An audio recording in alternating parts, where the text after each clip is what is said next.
അപ്പോൾ ഇന്ന് നമുക്ക് ഇൻസ്റ്റൻ്റായിട്ടൊരു ചേമ്പുംതാൾ അച്ചാറിട്ടാലോ. അതിന് വേണ്ടിയിട്ട് ഞാൻ 3 കഷ്ണം ചീമച്ചേമ്പിൻ്റെ തണ്ടെടുത്ത് വെച്ചിട്ടുണ്ട്. അത് നല്ലപോലെ ഒന്ന് ക്ലീനാക്കി പുറത്തെ തൊലിയെല്ലാം ഒന്ന് പൊളിച്ച് കളഞ്ഞ് അരിഞ്ഞ് നല്ലപോലെ ഉപ്പുപൊടി തിരുമ്മി നന്നായിട്ടൊന്ന് പിഴിഞ്ഞെടുക്കണം. ചേമ്പുംതാളല്ലേ, ചൊറിയുമോ എന്നറിയത്തില്ല. അപ്പോൾ ഉപ്പിനകത്ത് പിഴിഞ്ഞ് കഴിഞ്ഞാൽ ചൊറിയല.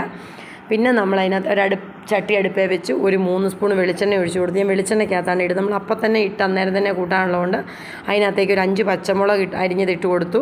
ഒരു 2 സ്പൂൺ ഇഞ്ചി വെളുത്തുള്ളി പേസ്റ്റ് ഇട്ട് കൊടുത്തു. ആവശ്യത്തിനുള്ള കറിവേപ്പില ഇട്ട് കൊടുത്ത് നന്നായിട്ടൊന്ന് മൂത്ത് കഴിയുമ്പോഴത്തേക്ക് നമ്മൾ അരിഞ്ഞ് വെച്ചിരിക്കുന്ന ചേമ്പുംതാൾ അതിനകത്തേക്ക് ഇട്ട് കൊടുത്തു. അതും നല്ലപോലെ ഒന്ന് ഇളക്കി മിക്സ് ചെയ്ത് നന്നായിട്ടൊന്ന് വഴന്ന് വരുമ്പോഴത്തേക്ക് നമ്മൾ 1 സ്പൂണ് കാശ്മീരി മുളക് പൊടി, 1/2 സ്പൂൺ എരിവുള്ള മുളക് പൊടി, 1/4 സ്പൂൺ മഞ്ഞൾ പൊടിയും 1 സ്പൂൺ അച്ചാർ പൊടിയും കൂടെ ഒന്ന് വെള്ളത്തിൽ ചാലിച്ച് വെച്ച് അതിനകത്തേക്ക് ഇട്ട് നന്നായിട്ടൊന്ന് എണ്ണ തെളിയുന്നോടം വരെ ഒന്ന് ഇളക്കി അതിനകത്തേക്ക് ഒരു 1/2 സ്പൂൺ പഞ്ചസാരയും ആവശ്യത്തിനുള്ള ഉപ്പും ആവശ്യത്തിനുള്ള വിനാഗിരിയും കൂടെ ചേർത്ത് വീണ്ടും നന്നായിട്ട് ഇളക്കി വാങ്ങാൻ നേരത്ത് ഇച്ചിരി കായപ്പൊടിയും കൂടെ ചേർത്തെടുക്കണം. ഇതിൻ്റെ ഫുൾ വീഡിയോ